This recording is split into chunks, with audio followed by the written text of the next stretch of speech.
My name is Haley. I was 25, and I swear that night is carved into my bones like frostbite that never melts. Rain was slamming so hard against the windshield it sounded like metal pellets, and my heart was pounding at the exact same speed. My brother, Easton, was in the back seat laughing with his phone like he was watching a comedy special. Mom kept glancing at me through the mirror with that irritated, you exist wrong face she always reserves just for me. Dad gripped the steering wheel like he was strangling it. Please subscribe to our channel and tell us in comments from where are you watching this video. The storm outside was black and violent, and the lightning ripped through the sky every few seconds like camera flashes. We were supposed to be going home after a family dinner, but actually it wasn't even dinner. It was an intervention attempt. For me. Because Easton lost $8,000 on some illegal sports bet, and apparently I was the criminal for refusing to cover it. You have a stable job, Dad barked. You make decent money. Pay it. I'm not paying his gambling debt, I answered. He's not my responsibility. Mom whipped around and pointed her finger at me like she was about to stab my face. He is family. He is blood. You are the older child. You support the family. He is 23, I said calmly. I'm not his ATM. Lightning exploded across the sky and the car shook like the storm was punching us. Easton smirked. Just pay it, Haley. They already decided. That sentence. They already decided. My fate was apparently chosen without me. Dad slammed the brakes in the middle of the empty country road, rain hammering the roof so loud it felt like hail. He turned to me slowly. You think you're better than this family? I think I finally care about myself, I whispered. Mom opened her door. Get out! I froze. You're kidding! Dad yanked my door open and rain blasted into my face like needles. No, trash who refuses responsibility doesn't sit in our car. Easton laughed into his phone like he was screen recording my humiliation for his future entertainment. Dad grabbed my arm and dragged me into the storm. My hair drenched instantly, my shoes filled with water. Lightning lit up the entire road in a horrifying white flash. Mom screamed above the thunder, "Let lightning decide if trash lives!" And they actually shoved me backward into the middle of the road. I screamed their names. They slammed the doors. I watched their taillights vanish into the downpour like they couldn't wait to get away from the infection of me. I was standing alone in a violent thunderstorm, shaking, soaked, terrified, heart pounding so violently I thought I'd faint. I wasn't thinking revenge yet. I was thinking survival. I walked for miles until a trucker finally stopped and drove me to the nearest gas station. I sat in the bathroom, soaked, shivering, hands trembling, staring at myself in the mirror under flickering fluorescent lights. I realized something in that gas station mirror. It wasn't that they didn't love me. It was that they enjoyed breaking me, and something in me snapped quietly but sharp. For the first time in my life, I wasn't scared of losing them anymore. I was scared of what I'd become if I kept letting them win. I dried myself with paper towels, borrowed a charger from the clerk, and waited until my phone turned on. I didn't call them. I didn't text them. I called someone who hated them almost as much as I did because I knew something about Easton, something they never thought I'd use. And for once in my life, I was done protecting them. I was done protecting him, and I knew exactly where to start. The next morning, I woke up in a tiny Airbnb room above a retired widow's garage. I rented it with the emergency cash I kept hidden deep in my backpack. When the storm ended at 4 a.m. and the world was silent again, I sat up in that unfamiliar bed and I didn't cry. I felt hollow but alert. My chest didn't feel like it was caving in anymore. My hands weren't shaking. I actually felt awake in a way I never had before. My phone was blowing up with missed calls, not from my parents, not from Easton, from his gambling buddy Tyler. Because that betting loss Easton took, it wasn't even one bet. It was a chain. He was in deep with actual local organized bet runners in our town. Not mafia-level dangerous, but dangerous enough. I didn't owe them anything, but Easton absolutely did. When I didn't pick up, Tyler started texting me paragraphs. Your family told us you were covering it. Don't play dumb. You better handle this or there will be issues. I stared at the screen and I realized something so sick and so clarifying. My parents didn't ask me to pay.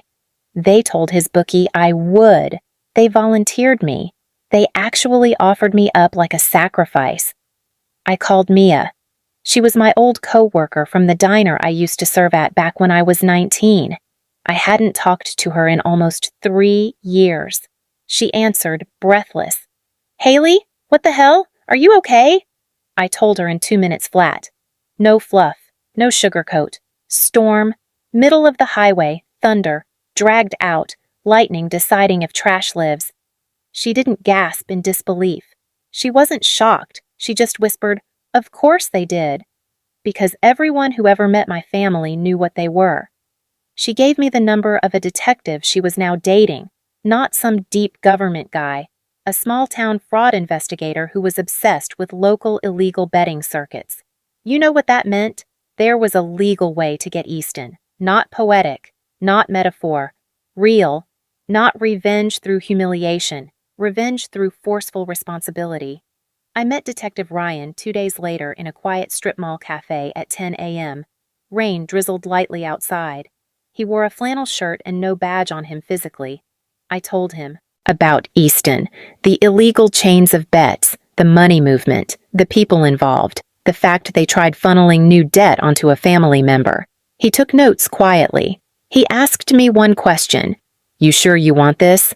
It's not pretty when this goes legal. You want to start something you cannot undo? And I said without one pause, I want consequences they can't talk themselves out of. He closed the notebook and said, Then I'll need proof. Names, chats, transaction screenshots, a connect to the runner Easton works with. I had all that already archived from previous times Easton bragged to me while drunk about his betting success. Texts, photos of winnings, names of middlemen. Now they would be used. 3 days passed. I stayed quiet, did not contact my parents. They didn't contact me either. Not one, "Are you alive?" That was fine. That silence helped. Then my roommate neighbor at the Airbnb told me my parents posted online that their ungrateful daughter abandoned the family after refusing to step up. Easton commented under it, laughing emojis. I didn't cry. I smiled. They thought I was weak. They thought I would crawl back. They thought fear would keep me small forever. Lightning didn't kill me. Lightning woke me.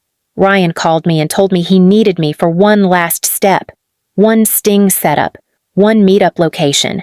One recorded conversation. With Easton, he said flatly. To confirm his direct connection to the bookie names, we need his voice, not yours. I felt my lungs freeze, but this wasn't fear anymore. This was necessary. I agreed. We chose a public bar, early afternoon. Safe, empty, quiet. I texted Easton. I'll pay, I'll cover it. But I want to talk face to face. You owe me a real explanation. I deserve to hear it. He answered instantly. Finally. Smart move. He had no idea I wasn't coming for closure. I wasn't coming for guilt conversation. I wasn't coming to hear another lecture about being family servant. I was coming to record the end of their control over me, because this time, the storm wasn't outside. The storm was me. Easton walked into that bar in a hoodie, baseball cap, cocky grin like he was the golden boy of the universe walking into a celebration. He sat across from me with zero guilt, zero shame, zero apology. He genuinely believed I was there to fold like I always did. He thought I'd panic, hand cash, beg them to like me again. Good, he said, leaning back. I knew you'd come to your senses. Family always comes through. I stared at him with a calm face he had never seen before. I'm not paying the full $8,000, I said, voice flat. I'll give $5,000. That's it. He scoffed. You don't get to set terms. They do. I already told them you'd cover it. They're expecting you. Don't be stupid now. I leaned in closer so he could hear my heartbeat wasn't shaking at all. You set them up, not me. And then I said every single name of every runner, every phone contact, every middleman in his gambling chain. He froze. There was zero possible way I could know all those names unless I saved them, cataloged them, prepared. His eyes flicked around the room like someone just cut oxygen out of his lungs. Why did you memorize that? I didn't memorize it, I said. I documented it. He swallowed hard, panic blooming behind his pupils. Before he could stand, before he could walk away, before he could try to run, the bar door opened. Detective Ryan walked in. 2 more plainclothes officers walked behind him. Easton's body stiffened, his shoulders seized, his cheeks went pale like he saw lightning strike inches from his face. Ryan calmly showed his badge. Easton Miller, you're under arrest for illegal sports betting activity, laundering association, and fraud facilitation. Easton turned to me, eyes wide, voice trembling now. You're kidding. Haley, you wouldn't. I warned you for years, I said quietly, and you tried to leave me in a thunderstorm to die. Ryan said nothing poetic. He read his rights like a hammer slamming through the final nail of a coffin. Easton started begging, not to Ryan, to me. Call Mom, call Dad, tell them to handle it. They'll fix it. They'll take care of me. Please, Haley, please. I stood up, slid my purse over my shoulder, and stared him in the eyes. They would have rather watched me die on the pavement than pay $1 for me. Let them step up this time. And I walked out.